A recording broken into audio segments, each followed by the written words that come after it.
This is Chef's Recipe Challenge presented by Culinary Kitchen. Chef's Recipe Challenge is exactly that. One classic recipe, one local chef with one challenge. Turn that family favorite into a restaurant quality dish. We're here at Culinary Kitchen in Oklahoma City with owner Claude Rappaport. If you're looking to raise the bar on your kitchen experience, Claude and his daughter Lori can help you make that happen. I'm Sherrel Jones with News OK, and today we're making a beautiful ginger beef stir fry. And I'm going to start by, I've preheated the wok, and then I'm going to add the oil. And this is just a special oil for frying in a wok. I found it at the Asian market. And you could use peanut oil or any of the oils with a higher flash point, such as safflower oil or one of those. And the first thing I like to do is take the wok and I scoot the oil around to coat the surface. This is a cast iron wok, so the handles also get a little bit warm, so I'm just moving it around with an ancient Chinese stirring device. This is a silicone spatula, so it's heat resistant. And I'm going to take some beef. This is sirloin steak, and you want to just gradually load the meat in. I like to start with the things that are going to take a little bit longer to cook, and I like to get the meat going first, and then have the vegetables. I pull the meat aside, or sometimes I transfer it to a plate to get it completely out of there. And this meat, I cut the steak apart into some strips and then did it in across the grain so it'll stay tender. Our meat is almost browned off, so I'm going to pull the meat to one side. Because this wok stays pretty hot all the way up the sides, I'm going to lift this out temporarily. I'm going to put the carrots in. I'm going to add a little bit more oil and just up the side a little bit, down into the center so we can get this going. The carrots form the base because it takes them a little bit longer to cook. And then I'm going to add the green beans, just a few.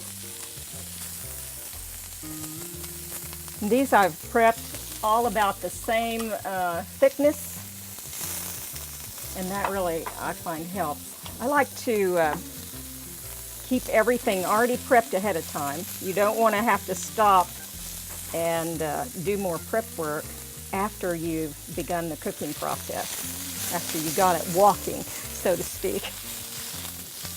Now I like to get a little bit of caramelization going on the surfaces.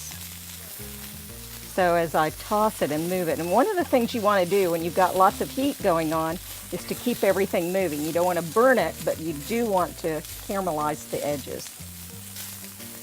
Now I'm going to add a few water chestnuts, and these are just the ones from a can. If you can ever find them fresh, they're awesome. And you just want to peel them and use them. I like the little extra crunch of those. And the object here is not to get things overdone. You just want them almost the same as if they're steamed. And I'm going to add, put the meat back in. Keep stirring. And I've prepped, this is just 2 little fronds of baby bok choy, and I cut them up in small things because they cook very fast. I'm going to add a few of these. There's nothing wrong with having your steak and a bunch of veggies too. So this is a great way to do it. Another thing that people that cook with a wok love to do is add things that are called aromatics or flavoring, little extra bits of flavor. And one of the ones that I wanted to add with this is some ginger, and I've minced up some ginger. Add that. And then I have some chili garlic paste. Now you could use chilies and some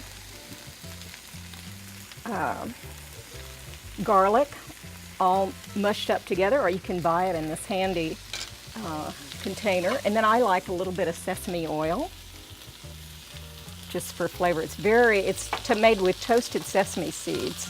And of course, the staple of a lot of Asian cooking is a little bit of soy sauce.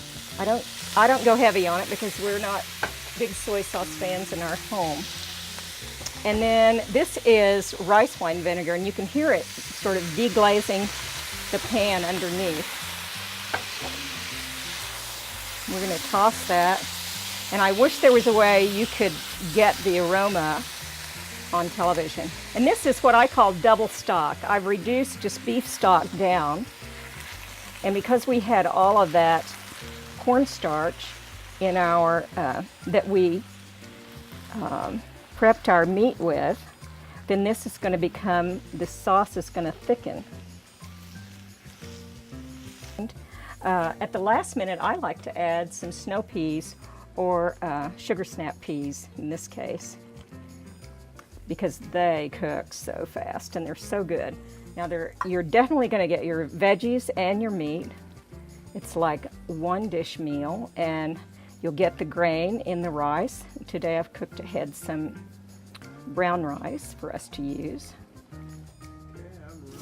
This is so ready, and you can adjust how many ingredients you use just by increasing or decreasing, or you can include your favorite vegetables in there.